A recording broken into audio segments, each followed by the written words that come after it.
measuring is not an end in itself. Why do we measure? We actually measure to reduce. We measure to understand what we have and where we need to start reducing.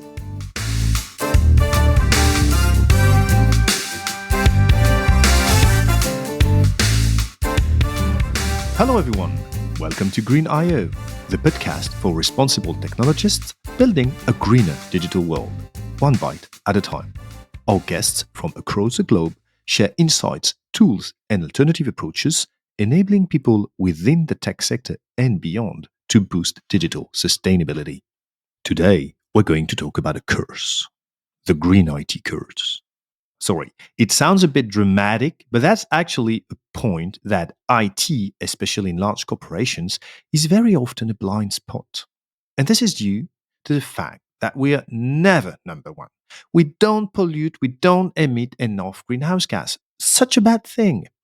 But everyone working a bit in the green IT sector and overall in the digital sustainability sector knows that actually little streams make big rivers.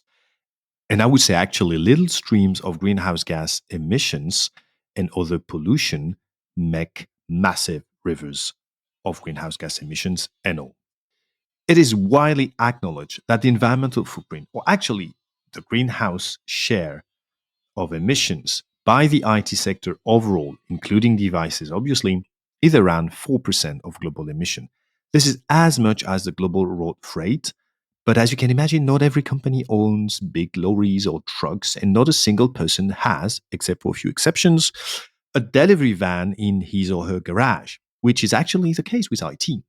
So this is why, actually, for the same weight, when it comes to a sector like IT, it's much, much harder to tackle its environmental footprint than road transport, for instance. Hence, my very dramatic approach talking about the green IT curse. And to fight this curse today, I wanted to, get my feet back on the ground. We had a wonderful episode with Max Blondeau in December, where I explored with him technology and cosmology. Then last month, again, I explored digital marketing, which is a topic that I'm not familiar with. But today, I really wanted to talk about green IT and how you deploy and start measuring how to reduce the environmental footprint of an IT system, but in a big corporation where actually it will never be the number one, the number two, even the number three emission sources, and still has a lot of impact because of this little streams make great river approach. So to stay in the dramatic tone, I looked for, I would say, two vampire hunters, or at least two very experienced people in the IT sectors with a soft spot for sustainability. But I was also looking for a use case very tangible, very concrete, and I managed to find both Fiona and Thomas, who worked on the measurement of the IT footprint of a massive industrial corporation called ABB. What is funny here is that we have quite a lot in common with both Thomas and Fiona. Thomas, because actually he studied at the same time in the same city, which is Lyon, and now he works in Switzerland. He's a very experienced IT guy, senior IT manager who leads operational effectiveness, compliance, etc., at ABB. And Fiona has the same background as an IT manager. And that's very interesting to see all this common path, I would say, towards sustainability, where you gather some experiences and knowledge in IT. And at some point you say, wait, I want to do something positive with sustainability. And Thomas obviously is the lead of this big project of IT footprint assessment at ABB. And Fiona, basically, she quit her previous functions. And now she does like me, focusing 100% on the IT sustainability, which is really great. And yeah, I love this approach that once you've gained enough experience, you try and do something good in your own industry where you can have the most important leverage. So let's welcome Fiona Leibundgut and Thomas Mosser to this very hands-on Green I/O episode. Thank you, Gail. I'm glad to be with you today. Happy to be here. Thanks for having us. Well, it's a pleasure. Before we deep dive on why, how, all the feedback you can provide to anyone working in a pretty big corporation and trying to implement some measurements or some evaluation, sorry, the Boa Vista folks, about your IT footprint, maybe Thomas, what is ABB? And it's not a rock band. Yeah, thank you, Gail, for asking. It's a very good question. Well, ABB is most of all an industrial company. So we are actually a technology leader in electrification and automation. This is the credo. We do manufacture industrial products in the electric domain. So it goes from the motor, I think medium-sized motor to very large-sized motor that would be wider than the room you're probably sitting in. We do manufacture robots as well. We do process automation, so enable factory end-to-end process in some of our businesses. So we're having a broad range of electrification and automation related services. And I think beyond that, we're also trying to do this in a very sustainable way, enable mostly business to business partner and customer. The business I'm operating in is actually Motion business area. So we have 4 business areas as part of ABB, and Motion is the one manufacturing motor and drive. This is where the whole green IT story started with. So you're a wonderful guest because I've got my transition all cooked up already by you. Why did you start focusing on green IT strategy, green IT journey? I don't know the word you use at ABB. Well, we started with humility. So we started by calling it IT sustainability assessment. I think we named it as per the project behind. And the why, it's a bit of a long story because you don't get into it like in a snap. It actually takes some time, takes some change management, understanding of the issue behind. There's a couple of dimensions I'd like to touch on. One, obviously, is the broader organizational targets. ABB does have some sustainability targets for 2030, and it makes it very tangible at the group level that we need to reduce the CO2 footprint on the scope 1 and 2, on the scope 3 as well. So we have a broader mandate given by the organization targets, but I think it really takes a couple of passionate people and a broader understanding on the IT side on how sustainability is actually becoming crucial to make the needle move. So this is what really got us into this green IT or sustainable IT journey. And it didn't start from a day to another. It really took a bit of a couple of years actually to get there. The very inception, from my standpoint, is started with the climate fresk. So we started with a colleague deploying and promoting the climate fresk internally in 2020 at ABB. And what started from a very small climate fresk rollout in France, I think then expanded, broadened, I think really got into a very structured type of workshop event we called Greener in Motion that has been deployed in many countries in India, South America, US, Europe as well.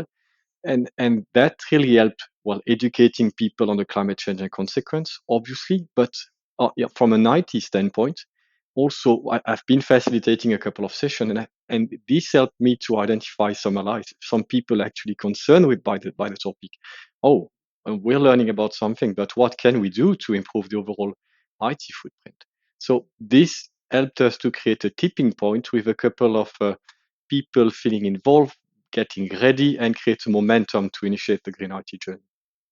So the climate fresk triggered a sense of awareness or a sense of actions within the IT department. Is it what you said? This because did they feel a bit like left alone? Like, the most of the sustainability is obviously all about manufacturing process and everything you buy from your suppliers. How did they connect the dot between, hey, we receive all this information about climate change, and on the other end, we're in the IT department, we're not where the main battle is fought?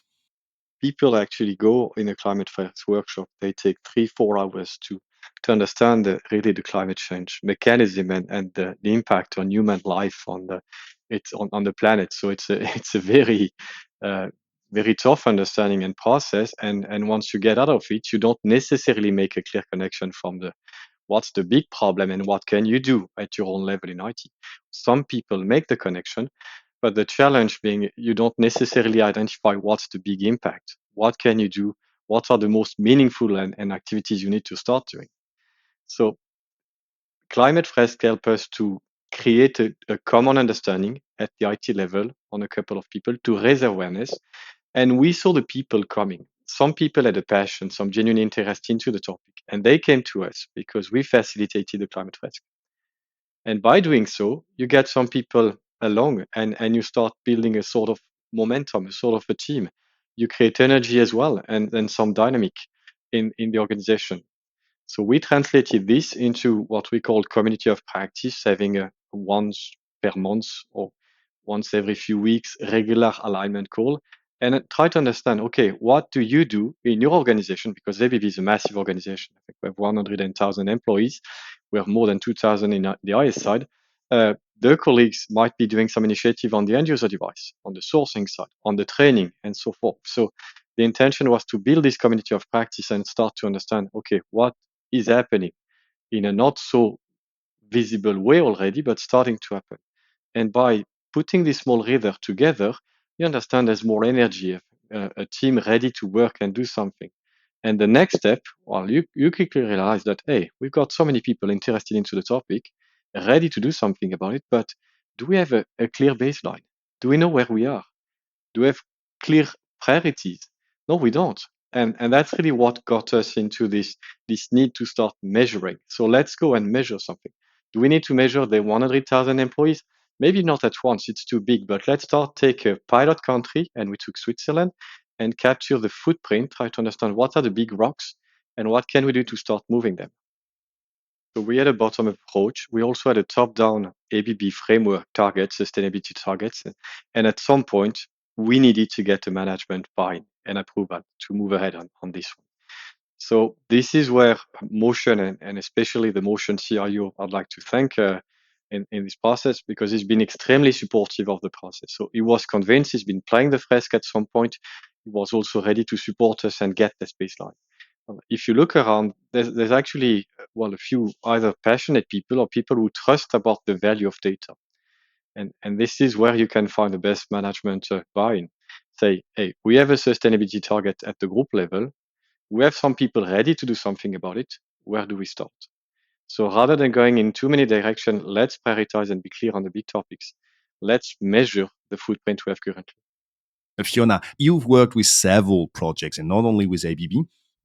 Is this kind of approach where you've got kind of step one, raising awareness, be some kind of a bottom-up momentum with people saying, hey, now that I'm aware, now that I understand better, we need to do things and self-organize, and C, connecting the dots with top management and getting some support, including financial one. Is it kind of the three steps project that you often see, or is it very specific to ABB? I think it would depend by industry, and especially like a company, ABB, which is heavy in industry. And you said this very well in your introduction, that it's not the first, second, or third priority for whoever is in charge of sustainability. Where this movement comes from is something I really empathize with, where in your personal life, you really care about sustainability. You start to practice sustainability in your personal life, and then you start looking at your professional life and you don't see how you can make the connection. And you're struggling a little bit with this disassociation of, I have my personal values, I have my job, and how am I bringing sustainability into my job?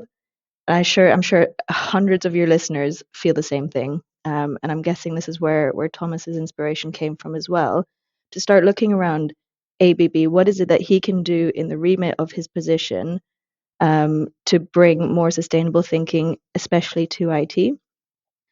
And this disassociation is something I saw also in my early conversations with the Motion CIO, which you mentioned, Thomas. And what was great is that he was able to see the proposal laid out by Thomas and say, okay, here's a practical approach. We're not going out and hugging trees, but we've got a really practical view of what it is we need to do. It aligns with our corporate strategy, so it aligns with my position. And I have somebody in my team who is passionate about it, who is knowledgeable about it, who knows how to find the resources that will help him and become that mobilizer and influencer within the organization. Yeah, it resonates with some situation. At some point, if you don't have this buy-in or this even limited support from C-level, things starts to get a bit complicated, and you kind of hit this glass ceiling where people believe that they can change everything. They're like, well, I cannot go that up. And maybe, Fiona, how did you get involved? Let's talk about this assessment project a bit in details. But first of all, how did you get involved in this project? Why did they need to bring you in? So I've been having conversations with ABB, I think my entire career, even before I was working in sustainability. They, as my clients, I was working with ABB, yeah, pretty much for the last 8 years, I'd say. So when I started my own company, SparkIT, I naturally started to continue these conversations with my contacts and who I knew.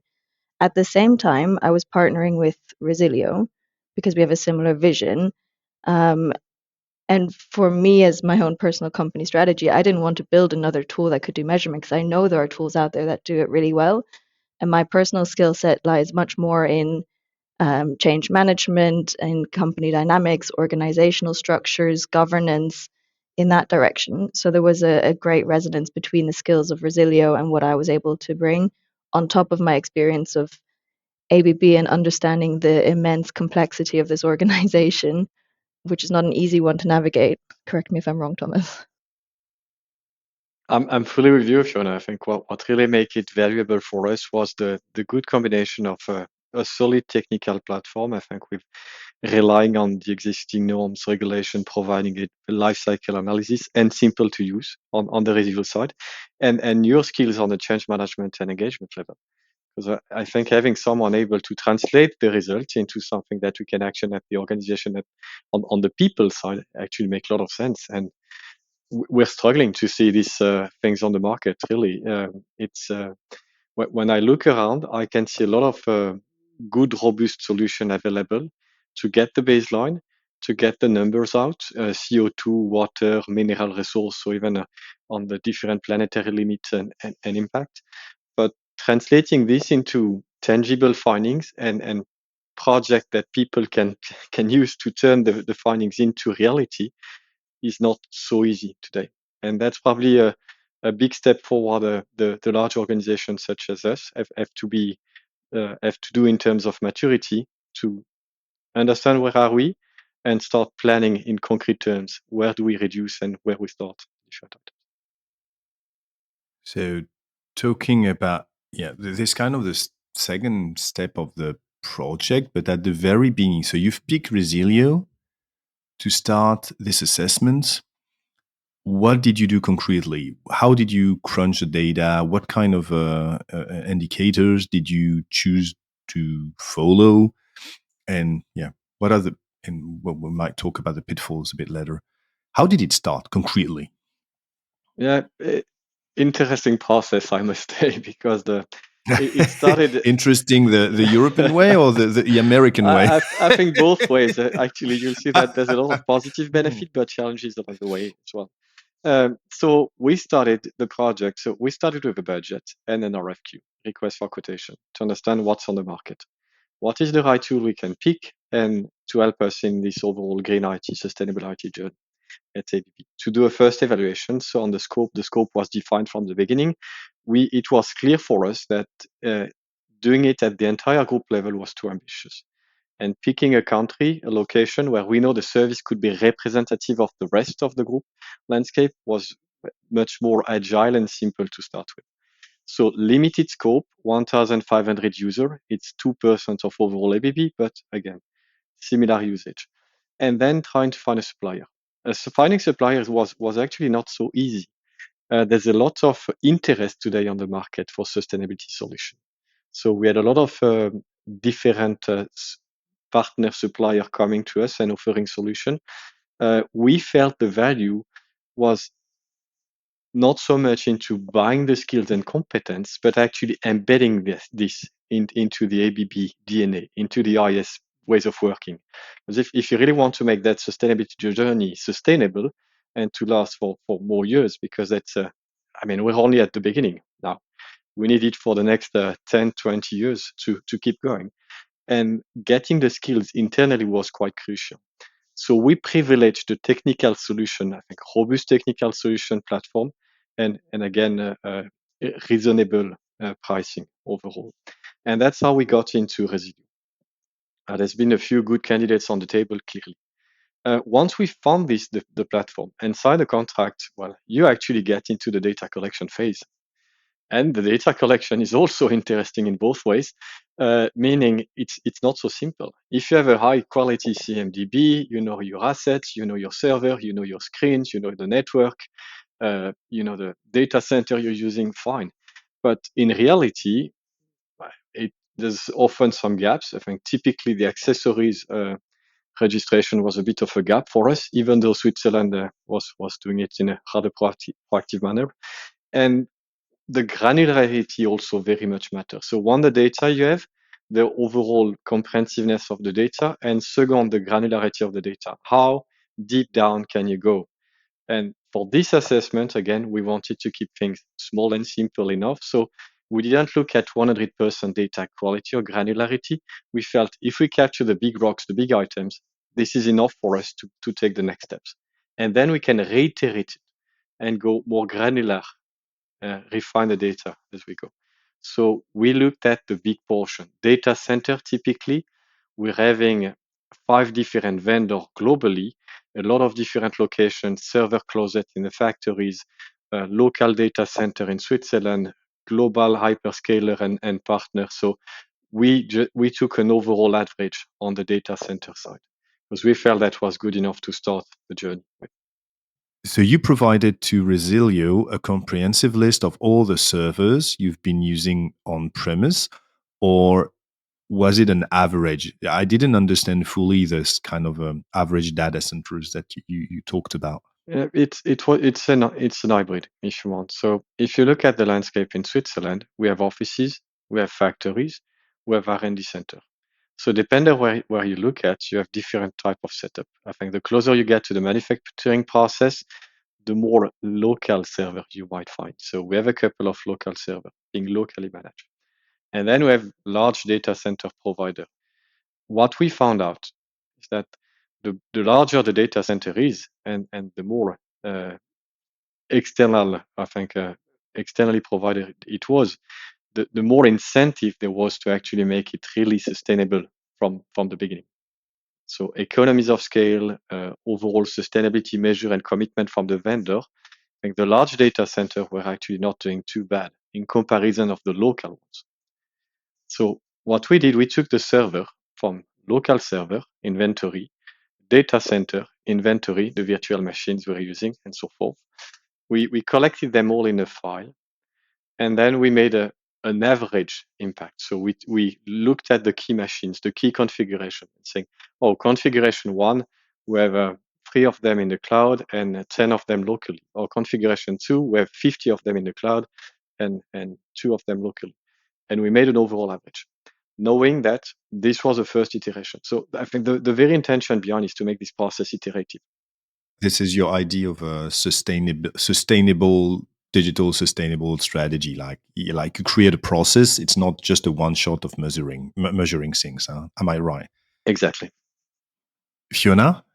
I think it's important to mention that when you're measuring, it's important to know why you're measuring and to focus on that. It's very easy to get lost in the detail and want to be as accurate as possible.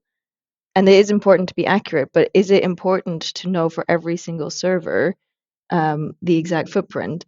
In this scenario, maybe not. And there's something one of your previous guests has said which really stuck with me, which is a lot of it is logic when it comes to green IT. You know, more servers means more energy consumption means less green. In this case, it was important to get a set of data that was informative and gave a view of priorities of what can be changed and what can be impacted. It wasn't a preparation for an audit, for example, where you would need that extreme precision. That's why you've chosen to get some, I would say, standard configurations across the different use cases so that you can go back to the people and say, okay, we know that you are in the R&D department. Usually R&D department, your standard configuration is a bit like this, a bit like that. You use a bit of AWS, a bit of GCP, and you might have some on-premise machine or whatever. So this is kind of your persona, I would say. And this is the footprint, and this is where you can start working on. Exactly. And it's also important to bear in mind that this is the first time that we've gone through this exercise with ABB. And of course, there's going to be data gaps because nowhere before has this level of granularity been needed in terms of reporting information for the organization.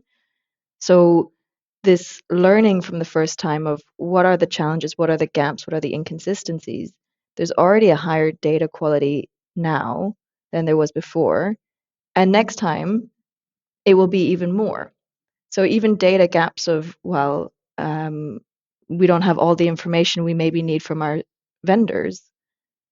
That's something that we now know there's a data gap there, and we can work on that to make sure that that information is starting to be provided.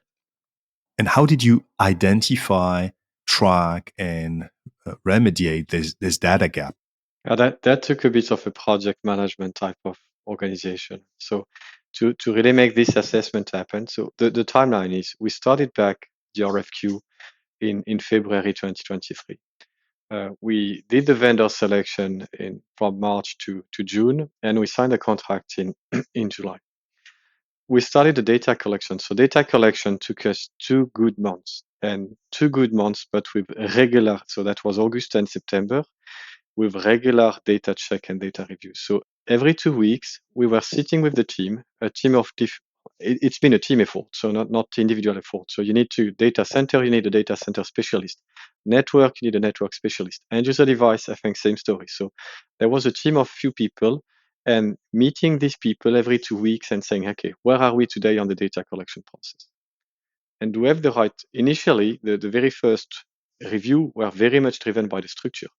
Do we have the right structure in the tool to capture do we have the right configuration? Do we have the right assets being reflected to capture the usage we're having today in ABB? And I think the further we go, the more we got into the pre-sales data. So now it wasn't only about the structure, but what data? So do we have the right number of server? How do we make the count? How do we make the average? There's some debate on how to. It's not easy because there's a lot of sustainability claim on the market as well. So how do you account for software as a service, for example? Do you take it do you take the vendor commitment and copy paste that into your assessment, or because we're still missing, I think, a solid regulatory landscape to provide reliability of the data? Do you reassess that and factor it in a different manner? So this debate happened through the data collection process. Yeah, I can imagine. I had 8 NGO talking about that in Green IO Paris, and Fiona was there, and they were like, "We need to have something," but it's a long road ahead of us. Coming back to this data and how you structure it, oh my god, I've got thousands of questions, but let's pick 3 just for clarification for everyone listening. Did you only measure carbon emissions or greenhouse gas emissions? Let's be a bit precise here. Or did you start also with other environmental indicator like water, material use, pollution, etc., etc.? I think this is one of the great value of the Resilio solution, to provide an overall life cycle analysis, and not only carbon but also planetary limits related measurement criteria. So it's really going beyond the CO2 impact. I mean, CO2 climate change is happening now. We need to do something about it. That's where most of the metrics take us toward. But there's a lot of different other impact on the raw materials, on the water usage, yeah, this must be coming into the picture because there's a lot of education to be done about that. And did you spot pollution transfer or any kind of misactions that could have been triggered if you had only focused on carbon? Or overall, everything you do to reduce your carbon emissions, both during the use phase and the embedded carbon, obviously, is kind of aligned with water consumption and other environmental impacts? As Fiona put it just before, I think there's a natural way of looking at it, or rather logic way of looking at it. The less you use, the less devices, the less data center capacity, the less impact you have. And that's true for the carbon impact, but also for the rest. So if you use less devices or devices for longer time span, you actually have a lesser footprint in terms of CO2 and raw material and water. Because one of the big learning we had and was very much about more on the life cycle stage, that most of the impact, 80% of the device impact, comes from a manufacturing process. So manufacturing is really the big item. You can use it, and the longer you use it, the better it is. But because you can depreciate this overall manufacturing impact over long lifespan.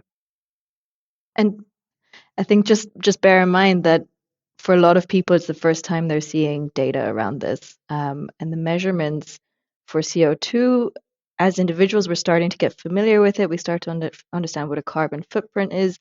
But when you see a measurement for toxicity or water usage, and you don't even know what the unit is, and there's some, letter configuration on the slide that says it's bad, it's very important for this data to be put into context.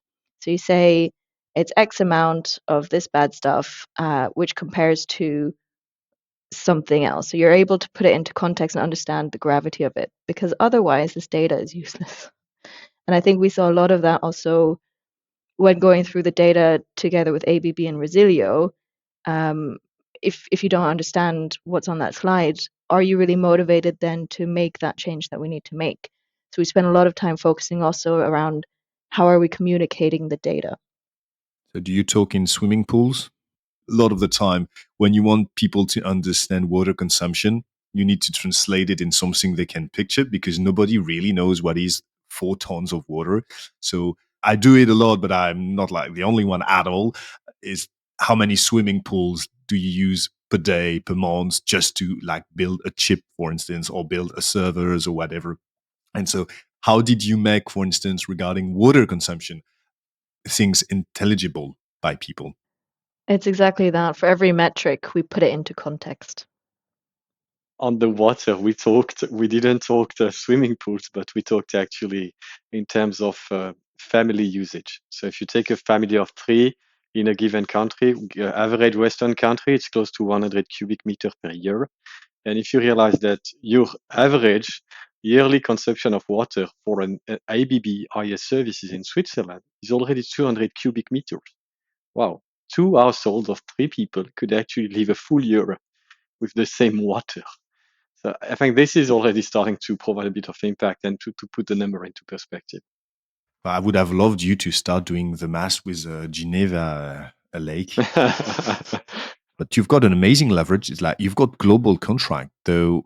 The plan to change the procurement policy right now, or do the assessment first and like scale the assessment and then change the procurement policy to be able to better measure what are the savings?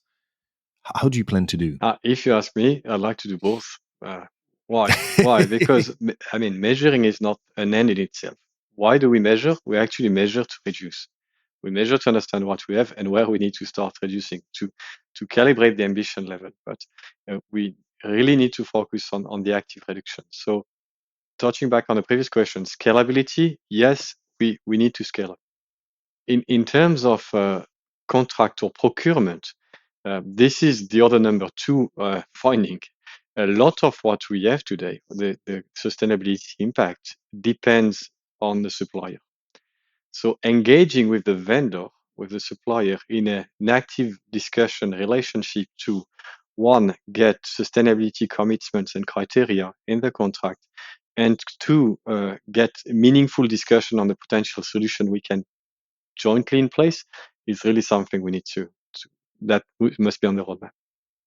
And Fiona, from a change management perspective, scaling from 2%, I know it's not like 2% to 100%, but how would you plan for such a big step in such a big organization?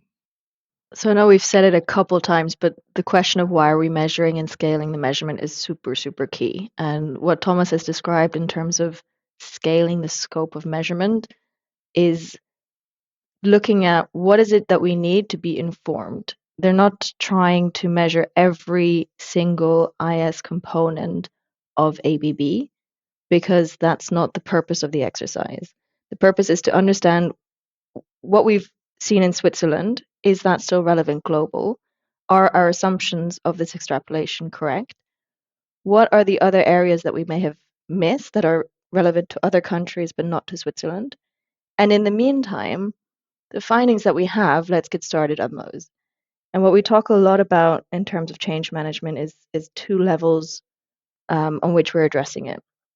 There's one which is implemented change, and the other is mindset change. And they have two very different approaches. The implemented change is very much based off of the data. What are the gaps? What is it that we need? Engaging with the suppliers and starting to embed steps in our governance and our processes that take sustainability into consideration and take these data points into consideration. The mindset change is much harder to get at, and it's something that a lot of these awareness platforms are really good at. And what we look at for mindset is how are we communicating the findings? How are we getting people engaged in that as well in their day-to-day job? How are we inspiring them and doing all of this with consistency? It's not just sending out a slide deck and saying, look what we found, have a good day, but really building up the knowledge of employees. And I don't just mean IT employees, but anyone who's engaging with technology, which is typically everyone. Building up their knowledge of what it means when they get a new phone every 3 years or every 4 years, or why should it not be 3 years and why should it be 4 years, and working together with the leadership across the organization that will set the tone in terms of this communication. And did you already see some pitfalls or some issues or some, yeah, how do you communicate? Because you say like it's not about just sending the decks and say, hey, here are the findings, do something about it. So what is the typical way for you to communicate with another countries, for instance, or another department? I think the biggest challenge is that this is an initiative that has really much been driven bottom up so far. And if you're sitting and you're doing your job, and someone comes from the left side and says, look, I did some research and I got some really good data, I think you should change what you're doing and how you're doing it, you're going to look at them and say, well, my job as per my boss and my contract says no. So it's really much more about how is the leadership living the change or living the data and believing it themselves and communicating it to the teams. So you might come across detractors who maybe even in their personal life they don't really believe in sustainability, or there's this also, I don't know if both of you have come across this as well, there's a bit of fatigue around sustainability. People are like, oh yeah, okay, fine, someone else who wants to talk about sustainability, good on you, let me get on with my job. But it is really more about the channels of how it's communicated, that it's not a personal project that Thomas and the team are doing, but this is really part of ABB strategy, part of ABB IT strategy, and beyond. So it should be present in everybody's day job. And so how you tackle this sustainability fatigue, as you said, and yeah, concretely. Yeah, me personally, I do it with pragmatism, because I think a lot of people associate sustainability with sort of blue sky thinking or big ambition, or we should, stop oil today. But a lot more, what needs to be done is what's pragmatic, what's realistic, a lot of empathy. And Thomas has a lot of this mindset as well, which is really great, where especially with the conversation about extending the life cycle of devices, there's a lot of resistance to that because there's no other real reason to do it other than, well, it's sustainable. But looking at what's practical, starting with when is the next contract renewal date? Mm. Um, It's like big ambition. Oh, we've got vendor lock for the next 5 years. exactly. We don't want to come in and say, stop everything you're doing and now start being sustainable. That's not at all how people work. That's not how organizations work. It's more, what are we doing today and how can we start changing it? And then what are the big milestones where we can do something a little bit more transformational? So we're keeping ambition levels high, but also not sort of bowling in this change that will not be accepted.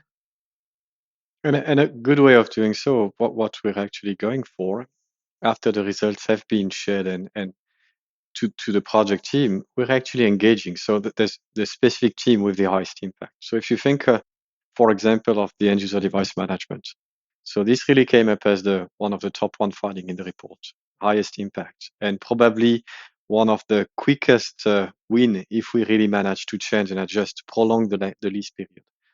So we'll be having a dedicated session with the people who do manage the end user device across the group, different colleagues, and we'll dive into this result. So we'll spend 2 hours and a half that Fiona and Resilio team will be facilitating to look at, okay, this is the data we have, the precise one. Let's sit down together and discuss what would be the next potential solution. What's realistic in the current landscape? There are probably a few bridges solution we can put in place now, maybe extend or prolong by 1 year. That can be easy. Maybe it's more about communicating, but there should be also some bigger shots we need to look at. Repairability, a typical example. We actually need modular laptops. We need modular devices, which we can easily repair or change, add RAM, change the battery as we go forward. I think the framework laptop or the Fairphone mobile, we need more of this on the market. So again, it goes back to, well, raising the change, doing something internally, but also finding a broader fix and a strategy with the vendor and partnering with the broader ecosystem to put something in place that can fix it. That's a good point. And actually, what do you think about the a green IT ecosystem at the moment? Um, you mentioned two brands that are quite famous within this niche, which is green IT devices. But you're part of a very large group, Thomas and Fiona. You've worked across Europe and even beyond. So, are we kind of victim of the information bubble symptom, or is this ecosystem growing? And what are the positive aspects of it, and what are the pitfalls at the moment for this green IT ecosystem? I can try from an ABB standpoint, and I'm sure that Fiona will be happy to complement from a broader perspective. But what I see, if I take Fairphone, if I take Framework, I think they're designing excellent product, going for modularity, going for sustainability. So they're really setting the way, where we all need to go. Can we scale this up and bring it at a 100,000 company level, global, worldwide operation? This is where we need the broader ecosystem to actually inject these criteria into their manufacturing process as well. Is it an option on the table? I'm not talking about like give me the number because obviously that's confidential, but is it an option on the table to say, well, in 2025, 100% of our laptop or 100% of our smartphone should be provided by Fairphone because at the moment they're pretty much the only one doing truly repairable and as sustainable as it can be smartphone? Or is it just non-scalable for the moment?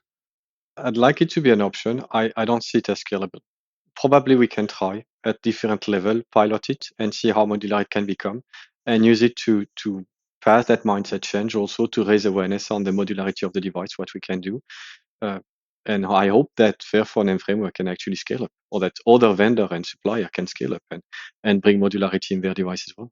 But why cannot they scale today? I mean, they cannot supply you with, I don't know, 1,000 or 2,000 smartphones at once. Is it the issue? Is it the geographical coverage? Is it that they're not fit to work with big corporation, answer a request for proposal? What are the pain points? Well, to be honest, we haven't gone the full way of going for an RFQ and evaluating how we can do that. We just finished the assessment now. So regarding looking at the device scenario is on the table. That's something we need to investigate further in 2024. And yes, I think this should be part of the discussion. This type of partner should definitely be involved into the scenario and perspective. Will they be able to meet the ABB standard and support us globally?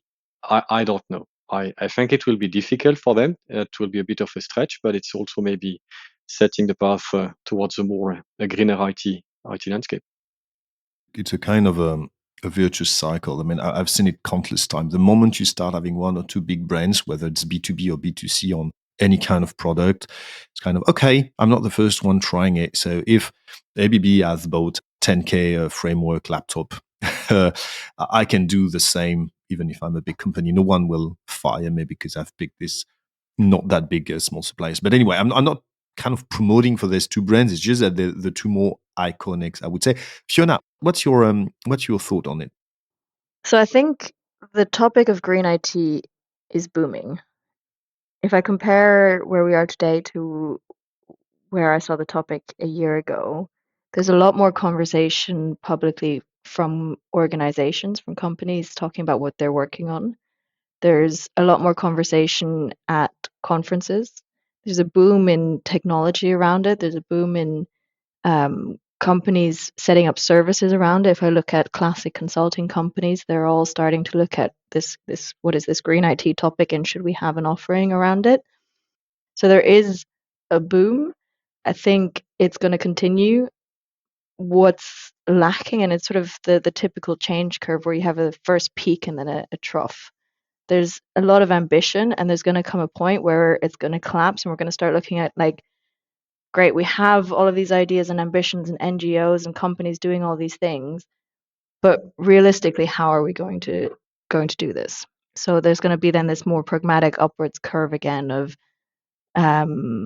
whatever companies are working on different things floating to the top, and the ones that can't keep up will sort of get absorbed. And I think that movement will come with the regulation, or that movement will drive the regulation, and that consistency. And a lot of the topics that were discussed at the Green IO conference in Paris, where there are all of these ideas and thoughts and happenings worldwide, but how are we bringing that into consistency in the industry? Even a simple terminology agreement, that's going to start to have to come, I hope, next year and the year after. And before we close the podcast, I have one question I want to ask you, and I'm not sure you will agree, but can you share some numbers just to give a sense of proportion? Not this super accurate; it could be a range, but okay, 2% of the ABB information system when it comes to water use, greenhouse gas, etc. What it is? Yeah, and keeping in mind that it's a first iteration again, so not the most granular detail, but overall for the 1,400 users we've seen, I think we're above 500 tons of CO2 per year, which translates to 365 kilos of CO2 per user and 200 cubic meter of water. These are really the numbers coming on top of my head. I think there's more below on the material usage, for example. This is equivalent to 5 to 6 smartphones being used and thrown out every day, every year by user. So impact, if you look in terms of Paris Agreement or of 2 tons target per individual in 2050, for example, that's a significant piece. I think it's about 20% of the overall 2050 target. So there should be a real incentive to reduce. So that was very insightful, and thanks for being that honest with the numbers, the granularity challenge, the definition of the scope, and Fiona, I got it. Your favorite word is pragmatism, so I think you can print it on your T-shirt or whatever, whatever address or piece of equipment you want to use, but I kind of like it as well, because otherwise big expectation falls very fast and very short of doing anything and changing anything. So I would like both of you to share another piece of good news, because Fiona, you already mentioned the Green IO conference. Thanks a lot for this, and thanks a lot for attending, by the way, with a low carbon transport. So both twice congratulations. But could you share one piece of good news which made you optimistic recently about a path toward a more sustainable world? It's not that fun, but I think the regulatory landscape for me is actually bringing some positive news. Because I see regulation coming into play, the European CSRD, I think there's some French regulation as well, which are really setting precise criteria and way to measure the IT footprint. So in my view, this will really help us to gain a lot in terms of maturity and reliability of the numbers we see around. Yeah, Thomas, I'm trying very hard here not to jump on cliche and that having a cool conversation between a French and a Swiss, but honestly, you don't help me like with this one. Like it is definitely not the most sexy news that you can share, like regulations and law and norms, but it is so Swiss, and actually it is so true. And this is why there are so many great NGO and norms happening in Switzerland, because yes, obviously this is a great news. Like, yeah, not everyone will have the kind of bottom-up approach with green light from top management that you experience at ABB or other companies. So sorry about the cliche. And Fiona, you want to share maybe one piece of good news? Sure. So as much as I love regulation as the next person or as Thomas, Regulate me. I think we should maybe change the jingle of the podcast. You use "Regulate" by Warren Gier. No, so I'm not going to pick regulation for my good news, even though I do see it as becoming very important. What I love to see is these movements of people and how natural leaders form out of ideas. And what I'm really enjoying seeing is the growth of the topic of green IT outside of the French-speaking world. So seeing it bleed into the German-speaking part of Switzerland, where I work, but also across Europe, and just seeing the passion that has stemmed a lot of the good work has been led through the French speaking world. Seeing that overflow now across is much more exciting for me than the regulation. You need at some point. I mean, if you've got 1 million passionate foot soldiers willing to tackle a military objective, that could be an option to provide them with some tanks. And sorry about the military image here. And obviously, regulation is kind of tank. I mean, that's great to have millions of people starting to get really into this green IT topics, but with a bit of help and better weaponry, I would say, it will not be luxury. Thanks a lot, both of you, for joining. I think it was a very in-depth episode, and thanks for being that honest about what you managed, but also what you didn't do yet, the process, which is even more interesting than the actual results, despite the fact that you've shared them. So thanks a lot for that. I hope it will inspire a lot of people working in big corporation where green IT, okay, but hey, that's not top 3 environmental impact. Let's talk about it next year to actually have good tools and good examples to start moving right now and not the next year. So thanks a lot, both of you, for joining. Thanks, Gail. It was nice. Thank you, Gail. It was nice to have this podcast. Thank you for listening to this Green IO episode. Before you leave, a small message from our sponsor. No, I'm kidding. Green IO is a free and independent podcast, and I need your help to keep it that way. As Jamed described, I decided not to go for advertising, and I will stick to it, but I need a bit of your help for broadcasting and promoting. If you can share the episode on any social media or with a friends or relatives, that will be super useful. And I know a lot of you have already done it, but a lot of you didn't because the UX of all the podcast platforms are a mess to do so. But if you could rate the podcast, because you cannot rate a single episode, so you have to go back to the podcast page on Apple Podcasts, Deezer, or Spotify. And if you can give us 5 stars and a nice review if you're on Apple Podcasts, that will be a massive help to get more extra visibility in the search results. So thanks a lot for your support. It means a lot to us. Us being me, Gaël Duez, but also Tani Levitt, our amazing podcast producer, and Gilles Tellier, our amazing podcast curator. And stay tuned by subscribing to Green IO on your favorite podcast platform or via the Green IO newsletter. The link is in the episode notes, but you already know the drill. Every 2 weeks, you will get more insights and premium content to help you, the responsible technologist, build a greener digital world. One bite at a time.